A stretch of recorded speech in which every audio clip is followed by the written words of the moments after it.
నన్ను పగబట్టకన్నా, ఎందుకంటే నా నియోజకవర్గం బంగారం అసుంటి దేశంలోనే నంబర్ 1 అసుంటి మేడ్చల్ నియోజకవర్గం, దాన్ని తుకుడలు అచలం కుతలం చేసేది దాన్ని. ఇప్పుడు దాన్ని 61 గ్రామాలు ఉంటే 3 మున్సిపాలిటీ కార్పొరేషన్లు ఉండే, 7 మున్సిపాలిటీ ఉండే, దాన్ని తీసుకుపోయి మొత్తం జిహెచ్ఎంసీ చేసారు. ఇప్పుడు 16 వార్డులు చేసారు దాన్ని. ఒక మోరీలు లేవు, రోడ్లు లేవు, డ్రైనేజీలు లేవు, కరెంట్ స్తంభాలు లేవు, ఏమీ లేదు. ఇంకా మారుమూలు గ్రామాలే ఉన్నాయి, పెంకిటిల్లే ఉన్నాయి. దాన్ని తీసుకుపోయి జిహెచ్ఎంసీలో కలిపారు. హైదరాబాద్ మస్తు డెవలప్ అయింది.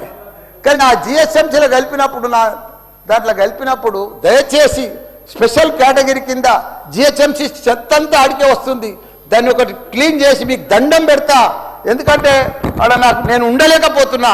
నేను ఎందుకు వస్తున్నా, ఎందుకు గెలిచినరా ఇక్కడి నుంచి అని భరించలేకపోతున్నా. నేను శ్రీధర్ అన్న నీకు దండం పెడుతున్నా, అదొక్కటి నాకు స్పెషల్ ఫండ్ ఇచ్చి 500 కాదు 1000 కోట్లైనా సరిపోవు. నువ్వు దీనికి బడ్జెట్లో ఇక్కడ జిహెచ్ఎంసీకి ఇచ్చిందంతా కూడా దానికి ఇవ్వాలి. ఎందుకంటే ఈ చెత్త అంతా అక్కడనే వస్తుంది. అక్కడ కూడా ప్రజలన్నా, పేద ప్రజలన్నా, డెవలప్ లేదన్నా, మోరీలు లేవన్నా, రోడ్లు లేవన్నా, లైట్లు లేవన్నా, చచ్చిపోతున్నారన్నా, రోజు ఒకరు చచ్చిపోతున్నారన్నా, హాస్పిటల్ బారిన పడుతున్నారన్నా ప్రజలంతా. నేను చూడలేకపోతున్నా, నేను భరించలేకపోతున్నా. నీకు దండం పెడతా. ఇదొక్కటి నాకు స్పెషల్.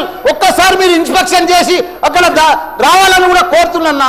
మీరు ఈ నడుమ ఇనాగ్రేషన్ కూడా వస్తలేరన్నా. ఆ మహేందర్ రెడ్డిని పంపిస్తురన్నా. మీరు కావాలనే వస్తురన్నా, కుట్ర పంతురన్నా, నా మీద కుట్ర పంతురన్నా. ప్లీజ్ దయచేసి అదొక